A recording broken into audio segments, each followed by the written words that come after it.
The pot roast was cold, but the tension at the table was boiling over. My mother kept pouring wine into everyone's glasses, ignoring the growing tension at the table. My brother Jerry was in full performance mode, waving his fork dramatically like he was on stage. "I mean really," he said with a smirk, "who needs a smart collar that tells them if their dog is feeling sad? It is the dumbest thing I have ever heard. My name is Linda Wilson, I am 31 years old, and earlier today I sold my startup, Ponya, a pet technology company, to Google for $5.5 billion. But no one at this dinner table knew that yet." I kept my voice calm as I nudged my peas around the plate. "It is more than just mood tracking," I said quietly. "The artificial intelligence can detect health problems before they become serious. It has already helped save thousands of pets." Jerry let out a theatrical sigh. "Sure it has. What the world needs is more anxious dog owners panicking over their poodle's feelings. How many of these collars have you actually sold?" I took a slow sip of water, trying to ignore the confidentiality agreement zipped safely away in my laptop bag. The acquisition would not be announced until the market opened tomorrow, and I could not say anything yet. But in the last year alone, we had sold over 15 million units and had a waiting list twice that size. "They are selling," I replied simply. Jerry scoffed. "Selling? Then why are you still driving that rusty Honda and living in that shoebox apartment? You had straight as Linda. You could have been anything. You were something. An investment banker like me. Instead, you quit a 7-figure job to tinker with wires in your garage." The garage he mentioned was actually a custom-built research and development facility with a team of 50 engineers who had spent the past 4 years changing the future of veterinary medicine. But of course, Jerry had never bothered to visit, so to him it was still a hobby project. Our father cleared his throat, clearly uncomfortable. "Jerry, maybe that is enough." "No, Dad," Jerry cut him off. "Someone has got to be honest with her. She threw away a real career for a fantasy." I held his gaze calm. "How is the merger going at your bank?" I asked, shifting the topic. Jerry's expression flickered. He had been bragging for months about this big deal he was managing. "It is progressing. There are a few issues, but we are working through them." I nodded, not saying what I knew. What Jerry did not realize was that I had seen the numbers. During acquisition talks, I had gotten a peek into the inner workings of several financial institutions, including his. His bank was trying to merge with a collapsing firm, one that was burying bad debt behind layers of clever accounting. It would not stay hidden much longer. "I am sure you will figure it out," I said, finally taking a bite of my cold dinner. 4 years ago, I was soldering circuits by hand and maxing out credit cards just to keep my company alive.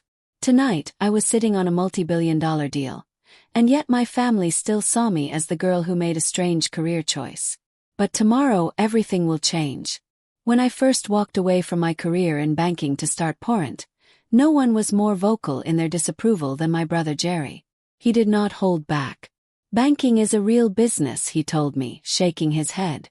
"This pet gadget thing, it is just a hobby, a waste of your degree." What Jerry never seemed to grasp was that everything I learned in banking was exactly what helped me build Porrent from the ground up. While he clung to outdated models and played it safe within the walls of a crumbling system, I saw how the corporate world often ignored innovation even when it was staring them in the face. Where others saw risk, I saw an opportunity. And while Jerry was busy pushing numbers around a spreadsheet, I was creating something real, something that mattered. The idea for Porrent did not come from a boardroom brainstorm. Came from something deeply personal. My cat Mia had started acting a little off, not eating as much and hiding under the bed more often. First, I thought she was just moody. By the time I realized something was seriously wrong, it was too late. The cancer had already spread. I kept thinking, what if I had known sooner? What if there had been a way to catch those subtle changes in her behavior before they turned into a death sentence? That is when the idea struck me. Pets cannot speak, but they are constantly sending signals through their behavior, their posture, their routines. If we could harness artificial intelligence to track and analyze those signs, we could detect health problems long before they became serious. We could change pet care forever. Porrent was born from that moment of loss and a determination to make sure other pet owners did not have to go through what I did. My mother's voice brought me back to the present. Linda, honey, she said gently, maybe Jerry has a point. You are not getting any younger, and that apartment of yours. I smiled, thinking about the oceanfront property I had just purchased in Long Beach, a beautiful modern beach house that I would be moving into after tomorrow. The real estate agent had raised her eyebrows when I paid in full, in cash. But when you have been quietly building a billion-dollar company, you do not need to flash your wealth. You just live it. I like my apartment, Mom, I said. It is close to work. Jerry chuckled. Work? You mean your little pet project? He leaned back smugly. Come on, Linda. It is time to grow up. Even the new analysts at my firm are making more than you are. If only he knew. If he had even the faintest idea. His entire bank's market cap was smaller than what Google had just paid for Porrent. Tomorrow, headlines across every major financial outlet would announce it. Google acquires Porrent AI in largest pet tech deal in history. But tonight, as he bragged about his latest overpriced car, he still thought I was the underachiever of the family. Dinner wrapped up and people drifted into the living room for coffee. As I helped Mom carry dishes into the kitchen, my phone buzzed. It was a text from Edward, my lead engineer. Everything is set for tomorrow. Google's press release is queued and ready. Are you sure you do not want to tell your family tonight? I glanced over at Jerry, who was still talking loudly, holding court like he always did. Type back. Some surprises are worth the wait. As I tucked my phone into my pocket, my dad came up beside me, drying a plate. You okay, sweetheart? Jerry was a bit rough on you tonight. I looked up at him and smiled. I am more than okay, Dad, I said quietly. Tomorrow is going to be a big day. I stood at the sink, drying a plate, lost in thought.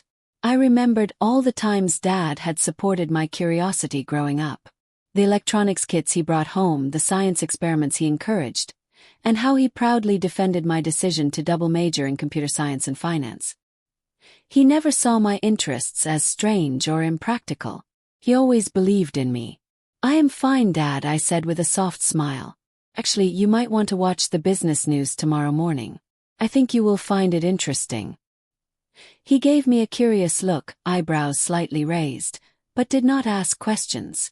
Dad had always been good at keeping things quiet when it mattered most. That night, I drove home in my old Honda.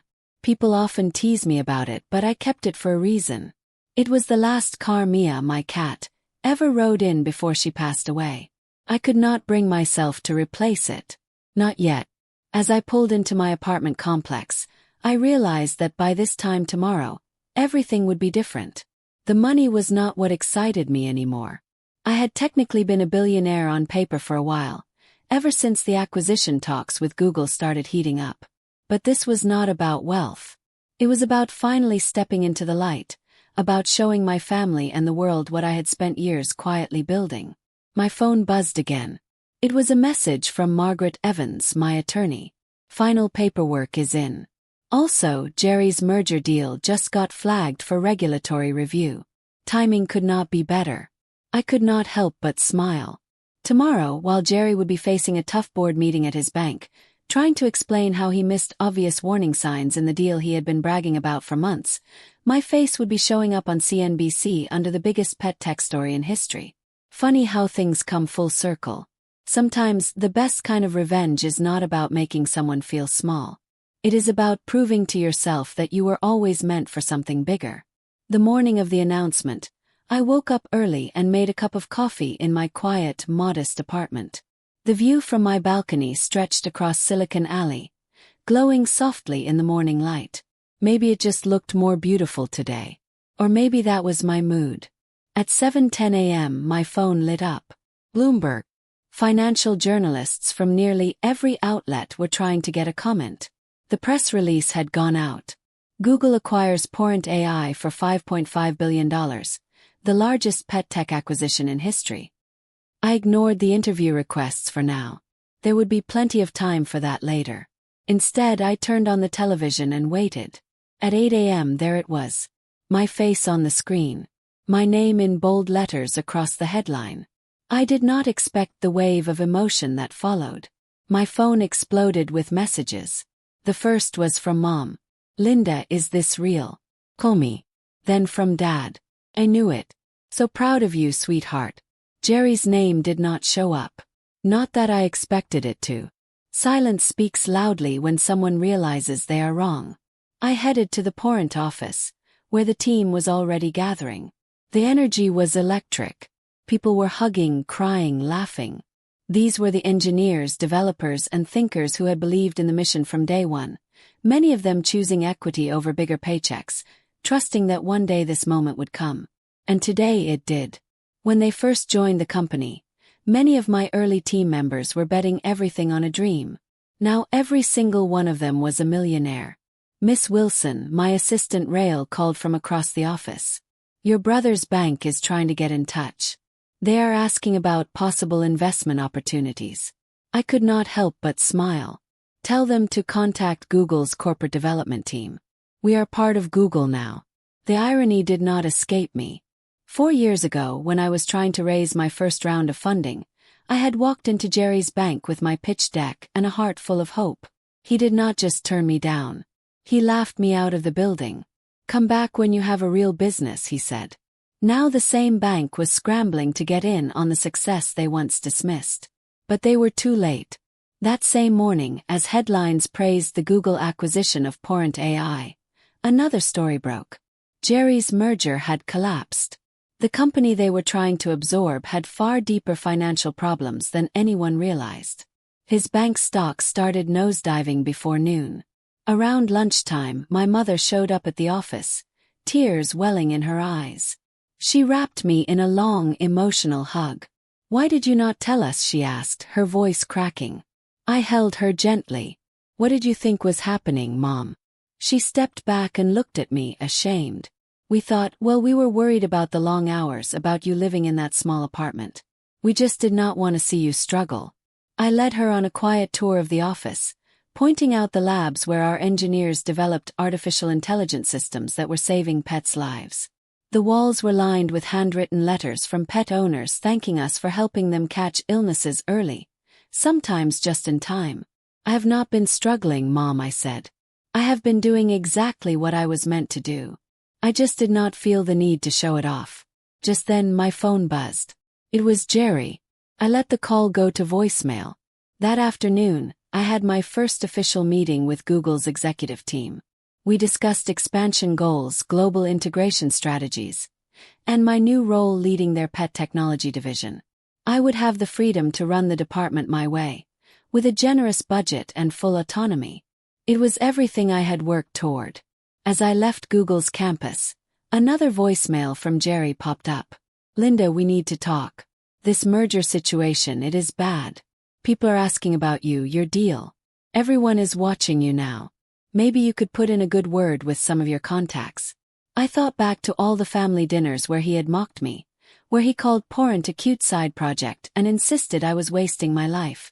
Now he wanted my help. That evening, as I walked into my building, I found him sitting in the lobby. I did not have to ask how he got in. He was still listed as my emergency contact, something I had never gotten around to changing.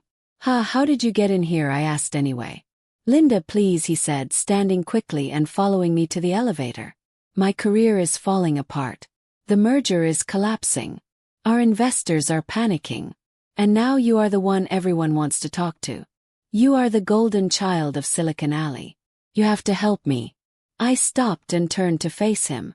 Have to, like I had to sit through all those dinners while you mocked me. Like I had to listen to you call my work a waste of time. I was wrong, okay, he snapped. You want me to say it. You are the brilliant one. You made it. Happy now. We reached my floor. He looked at me, waiting, desperate. And for the first time, he was no longer the big brother who knew better. He was just a man standing in the ruins of his pride, hoping I would help him out. As I stepped out of the elevator, I turned to face him one last time. No, Jerry, we cannot talk about this. Not now, I said calmly. Because this was never just about who is more successful or who is more brilliant. It is about respect. You never respected me, my work, or the choices I made. You believed there was only one path to success, your path. But now you are learning that success can look very different. And that is a lesson you need to learn for yourself. He looked stunned. What are you saying? I'm saying good luck with the merger, I replied. I hear Google's corporate development team is great at evaluating due diligence. You might want to give them a call. And with that, I closed my apartment door, blocking out the sound of his protests. I finally turned to my phone to check the rest of my messages. The acquisition had made headlines across the world, and one title stood out: Youngest Self-Made Female Billionaire. Tech magazines were already preparing covers with my name.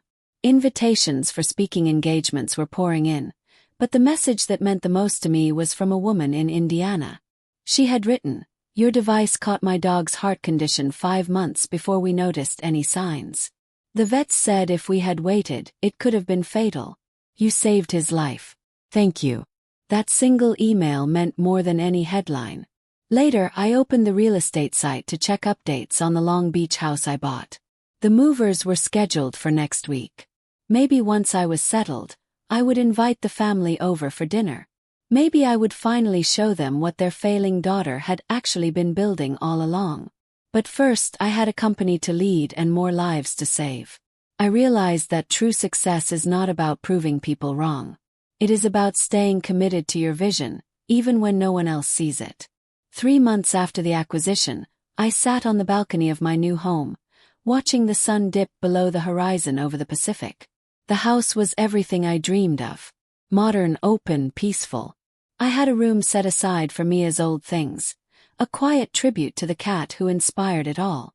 And one wall was covered in thank you letters from Porrent users, stories of pets saved by the technology we created. My phone buzzed. Another message from Jerry. The merger is dead. I've got a board meeting tomorrow. They are talking about replacing leadership. Please, Linda, I need your help. I looked at the screen for a moment, then set the phone down without replying. His bank had lost billions on the failed deal. Word in the industry was that several heads were about to roll, and Jerry's was near the top of the list. The doorbell rang. It was Mom and Dad visiting my new home for the first time. "Oh, honey," Mom gasped as she stepped inside. "This is incredible." Dad walked past her, straight to the wall of letters. He read a few silently before turning to me. These are what matter, are they not?" he said. "They are," I nodded. "The money is nice.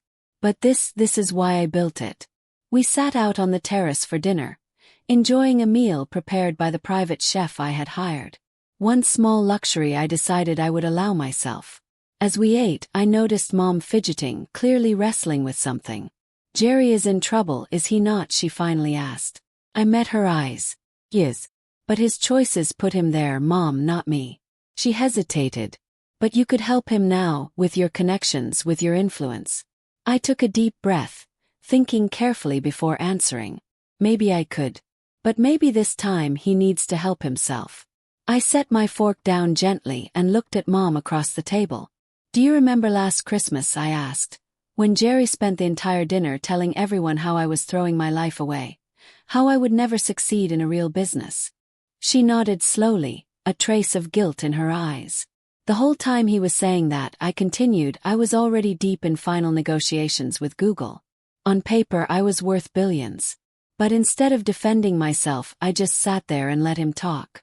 "Why?" she asked quietly. "Because I needed to see who he was," I said. "Not who he pretended to be when he needed something from me, but who he was when he thought I had nothing to offer. That is when you see someone's true character." The next morning, I drove to Jerry's bank not to help him, but to attend a board meeting. After the failure of its merger, Google was considering acquiring a few of the bank's remaining tech assets. As the newly appointed head of special projects, I was leading the evaluation. It was strictly business. Jerry was in the lobby when I arrived. He looked tired, worn down by sleepless nights and collapsing deals. "Linda, thank God," he said, walking toward me. I held up my hand. "I am here as a representative of Google, Jerry. Nothing more. We are looking into your artificial intelligence trading platform. We will be reviewing it over the next few weeks." His face fell. "But I am your brother." "Yes, you are," I said calmly. "And for years you used that fact to cut me down, to make yourself feel bigger by making me feel small. And now, when the tables have turned, you want that same relationship to save you." I said I was wrong, he murmured. No, I corrected. You said you were wrong. That just means the outcome did not go your way. Being sorry means you understand the damage you caused and you want to fix it. That is not what you have shown me. I walked past him into the elevator, remembering all the dinners where he mocked my work, the eye rolls when I mentioned my company, and the way he made me second-guess my dreams. The board meeting was short. Jerry's team did their best to pitch their tech, but I asked tough questions, pointed out weaknesses, and highlighted shortcuts. I could see Jerry shift uncomfortably as I showcased a level of technical depth he never thought I had. This was not about revenge. It was about honesty. It was about standards. After the meeting, I found Dad waiting by my car. You did not have to be that tough on him, he said quietly. Yes, I did, I replied. Not to get back at him, but because someone needs to hold him accountable. He needs to learn that success does not come from stepping on others or cutting corners. It comes from building something real, something that helps people, or in my case, something that helps pets. Dad gave a slow, thoughtful nod. You know, he said, you remind me of your grandmother. She built her business from the ground up, faced discrimination, doubt, and hardship, but she never forgot her purpose. I smiled at the memory of Grandma Lewis. She was the first person to invest in Porrent. She handed me a check and said, make something that matters. That evening, I sat in my home office overlooking the ocean, reviewing acquisition proposals. Jerry's bank's tech just was not up to par. Too rushed, too shiny on the outside, but weak underneath. Just like Jerry's approach to success. My phone buzzed again. Text from Jerry. Get it now. Really do. I'm sorry, Linda. Not because I was wrong, but because I hurt you. Can we talk? Will he talk? I stared at the message for a while. Family is complicated. Forgiveness is even harder. But after everything, I typed back. Coffee tomorrow. My office is at Google. Let us start over. 'Cause sometimes success is not just about being right. It is about showing others a better way forward, even if they have to fall before they understand. As I looked out at the water, my eyes landed on Mia's old collar on my desk. It has been upgraded now with the latest Porrent technology. It would not bring her back, but it had already saved thousands of lives. And that, more than anything, was why I started. But what mattered most was that the technology was saving thousands of pets every day. That is what real success is. Not the money, the house, or the headlines, but the lives changed for the better, even if some of those lives belonged to people who once doubted. As the sun dipped below the Pacific, Linda finally felt what she had fought for all those years. Not just recognition, but peace. What began as a heartbreaking loss had turned into a movement that changed lives, saved pets, and redefined what success truly means. In a world quick to judge and slow to believe, she proved that quiet persistence can shake the foundations of everything. And sometimes the best kind of victory is not loud or flashy. It is the kind that heals, uplifts, and inspires others to rise too. If this story inspired you, do not forget to like the video and subscribe to our channel for more powerful journeys of determination, resilience, and unexpected triumphs. Share your thoughts in the comments. We would love to hear your story too. And remember, success is not always about proving others wrong. Sometimes it is about staying true to yourself until the world finally catches up.